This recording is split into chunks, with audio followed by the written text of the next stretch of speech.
Life time science நேர்களுக்கு வணக்கங்க. இப்போது விருச்சிக லக்னம்ங்க.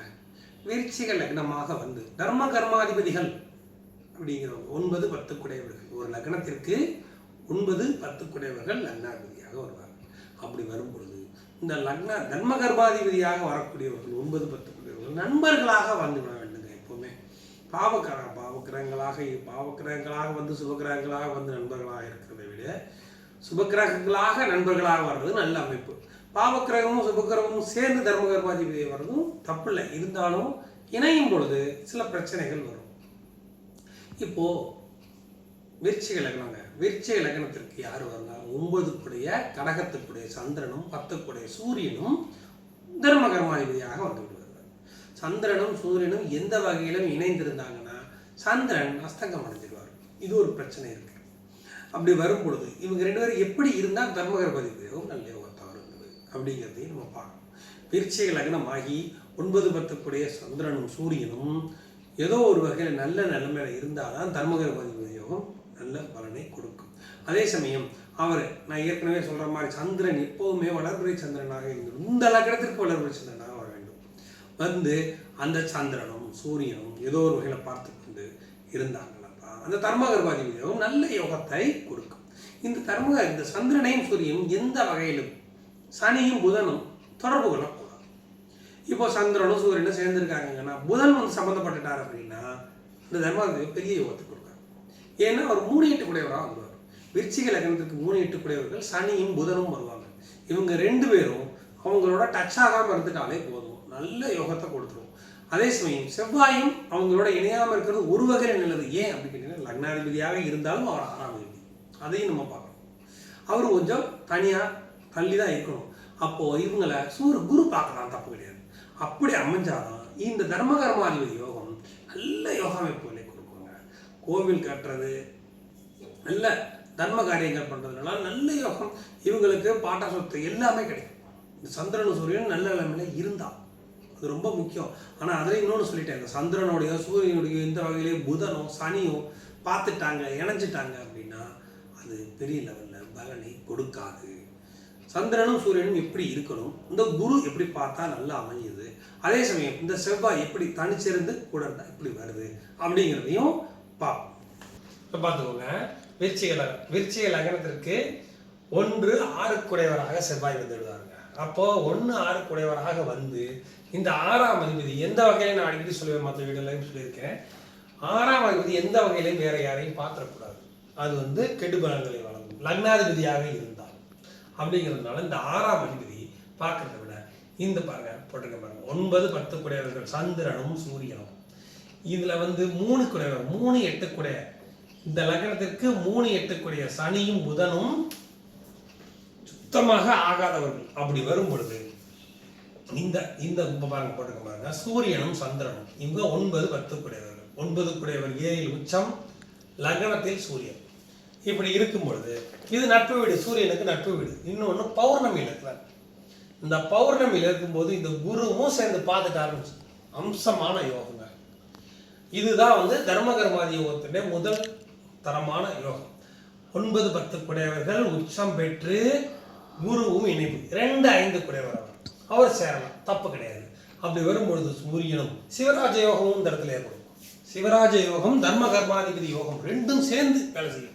இது அம்சமான அமைப்பு உங்க ஜாதகத்தில் இருக்குதா அப்படின்னு பாருங்க. உங்க சிவராஜ யோகம் குருவும் சூரியனும் சேருவது சிவராஜ யோகம் அரசியலில் மிகப்பெரிய அமைப்புகளை கொடுக்கும். பொதுவாகவே அரசு துறையில இவங்களுக்கு எல்லாமே நல்ல வாய்ப்புகள், அரசு வேலை, அரசியல்ல போறதுக்கும் நல்ல அமைப்புகளை கொடுக்கும். அதே சமயம் இந்த பௌர்ணமி யோகமும் அது நல்ல அமைப்புகளை கொடுக்கும். அதுக்கு அடுத்தபடியாக நம்ம பார்க்க வந்தது 9, 10 குடையவர்கள். 9, 10 குடையவர்கள் இந்த மாதிரி அமைஞ்சிட்டா அம்சமான யோகம்.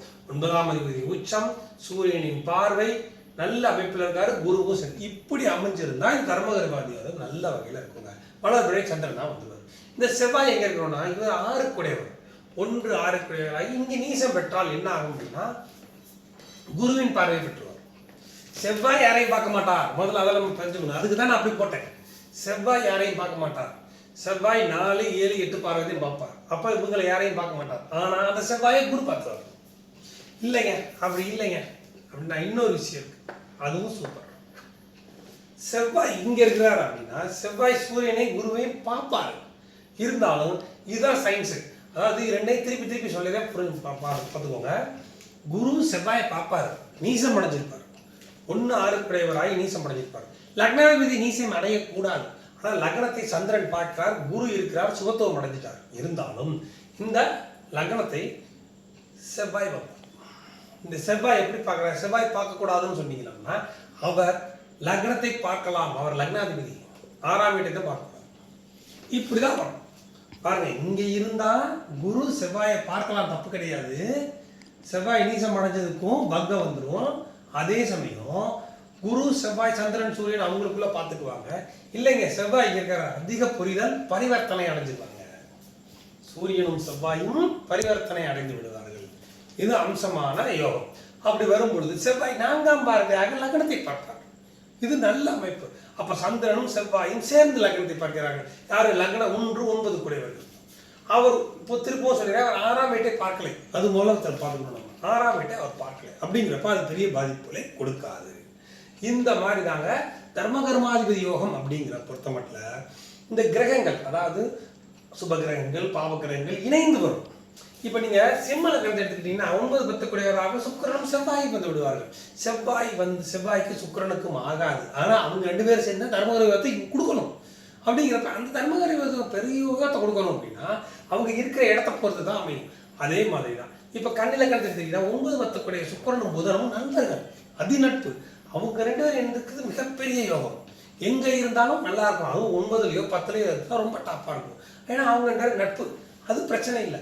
இப்போ இங்கே வரும்போது சந்திரனும் சூரியனுமா வரும்போது இவங்க இணைந்தால் சந்திரன் அஸ்தங்கம் அடைந்து விடுவார். அப்படிங்கிறதா இந்த முக்கியமான பாயிண்ட். இந்த விருச்சிக லக்னத்திற்கு 9-10 குடையவர் ஆகி சந்திரன் நீசம் அடைஞ்சா அது பெரிய யோகமைப்புகளை கொடுக்காதுல்ல. அதனால இவங்க இந்த மாதிரி இருந்து குருவும் செவ்வாய் சம்பந்தப்பட்டு இவங்களுக்குள்ள பார்த்துக்கிட்டாங்கன்னா நல்லா இருக்கும். இதுலயும் இன்னொரு முக்கியமான விஷயம், இந்த சனியும் புதனும் எந்த வகையிலும், புதன் வந்து சூரியன் கூடவே வந்துட்டு இருப்பாரு, இணைஞ்சிடக்கூடாது. அது பெரிய யோகமைப்புகளை கொடுக்காது. லக்னத்தில் இருக்கலாம், லக்னத்தில் இருந்தால் திக்பலம் அடைவார், 8க்கு 6இல் மறைவார், அது நல்ல அமைப்பு. இருந்தாலும் பொதுவாக கணக்குப்படி சனி புதன் இவங்களோட சம்மந்தப்படாமல் இருந்துட்டாங்கன்னா அம்சமான தர்மகர்மாதிபதி நல்ல யோக பலன்களை கொடுக்கும். இப்போ உங்க ஜாதகத்துல எப்படி இருக்குன்னு பாருங்க. அந்த மாதிரி இப்போ வந்து இவங்க எடுத்துக்கோங்க, 7-12 குடையவராக இருக்காரு. இந்த சுக்கிரனும் ஏதோ வகையில சம்மந்தப்படாமல் இருந்தா இது நல்ல யோக அமைப்புகளை கொடுத்துரும். உங்க ஜாதகத்துல இருக்குதான் பாருங்க. டவுட் இருந்தா